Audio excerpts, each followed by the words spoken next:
Hey guys, Professor Bill, Comic Book University, and Joker Harley, Criminal Sanity. This is a crazy, crazy good book. Maybe that's not the right thing to say when we're talking about Sanity, right? But anyway, wow, this was amazingly good. I'm going to tell you 5 things about this good comic book after I tell you about who made it.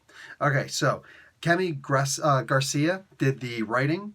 Miko Soyen and Mike Mayhew both did the art. They also independently did the 2 variant covers for this book. The main cover was done by Francisco Mattina, and Richard Starkings of Comicraft did all the letters. Consultant Edward Kurtz, MD. That's good. They got a consultant on this for the psych.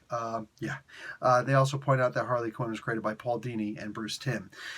Okay, man. Wow, this is a crazy good book. Let's talk about number 1 on this list. We've got Harley Works with Gordon. Yeah, that's right. We got a different take on the history of the Harleen Quinzel. Oh, by the way, don't call her that. She'll kill you. Or at least she'll tell everybody that she actually solved most of your cases. That actually happens in the book. But this is an alternate history of the characters. Oh, it's good. Guys, let's talk about number 2 on this list. Her roommate, Edie, is killed. Now, the way that it happened, it's one of those things where it's like she came into the house not realizing that she was killed, but smelling the bleach that cleaned everything, and thinking to herself, I really ran into a bad pit of luck that I decided to moonlight and work a couple extra hours over in Bloodhaven, because they made me do way too much work and stuff that I'm not qualified for, stuff that I didn't want to do, and I don't think I ever want to do that again. But by going over there, it saved her life. Was that a coincidence? Let's move on. Number 3 in this story. It looks like there's a Harley obsessed Joker. And it also looks like Harley's already obsessed with the Joker. You see, now that she's more than just a regular old shrink who's checking out the people at Arkham Asylum and suddenly becomes infatuated with the Joker. No, she's infatuated because she's actually involved with the criminal psychology trying to find these people. Wow. Did not expect that. Did not expect that. So it seems like they're already obsessed with each other. Why do I say that about the Joker? Moving on. Number 4. Mick Kelly. It turns out that this is the Joker's first known victim. Who is this? Are we going to find it? Did they just show a setup that the Joker is actually Mick Kelly's kid, John Kelly? Is that what we're going to find out here? Because I don't know if I want to know the origin of Joker like all that. But I will say, wow, so far, I am digging the hell out of this. Let's talk about number 5 on this list.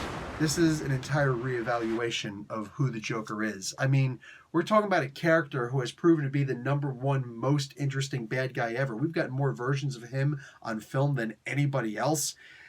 And each one, like, you're going to show up and, it's like, oh, this guy's going to play Lex Luthor. That guy's going to play Lex Luthor. Oh, people have done a bad job of playing a Lex Luthor. But the trick is that we've always given them a chance. Anytime somebody new is going to play the Joker, we're right away, no, this guy's going to suck, because nobody's going to be able to really get who the Joker is, right? That's how much we love the Joker.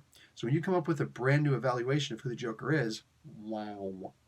Guys, the Joker does appear in this book, or at least he seems to. He bumps into, quite purposely, Harley when she's walking down the street. It seems to me like everything here is set up. Why did I say that the Joker seems to be obsessed with Harley? Because it looks like everything that's happening in this book is that Joker loves Harley. And he's infatuated with her, and he's like, I'm going to use her, and I'm going to, give her the one bad day treatment, but he does it over a long period of time. Everything gets set up by the Joker in order to make her who she is. There's a whole lot of talk in here about actually making someone into a villain.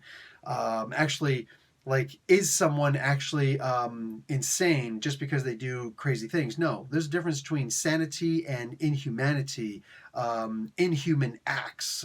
They talk about a whole bunch of different serial killers in here, and they point out some of these guys were crazy. They didn't know what they were doing when they were doing them. Other people knew exactly what they were doing. Means that they're demented, but they're not actually insane. That's crazy that they got into that so much, and that's why it's great that they brought in a consultant. This read like a freaking manual, but a good manual with awesome art, incredible pictures. I love how they switch from black and white to color every so often in this book, because they seem to really say something. It seems like the Joker is making Harley Quinn into Harley. And I can't wait to see how this comic book turns out. Man, I can't believe we've got 2 amazing Harley books out at the same time. Can I actually reach out and grab this one? Yes, I can. I didn't expect to grab this, but like this and this both coming out, Black Label, same time, great art, amazing stories. Dude, I don't know what I did to deserve this, but I think I'd like to do it a couple more times just because. This was amazing. I can't wait to read more. Professor Bill, Comic Book University. Class dismissed.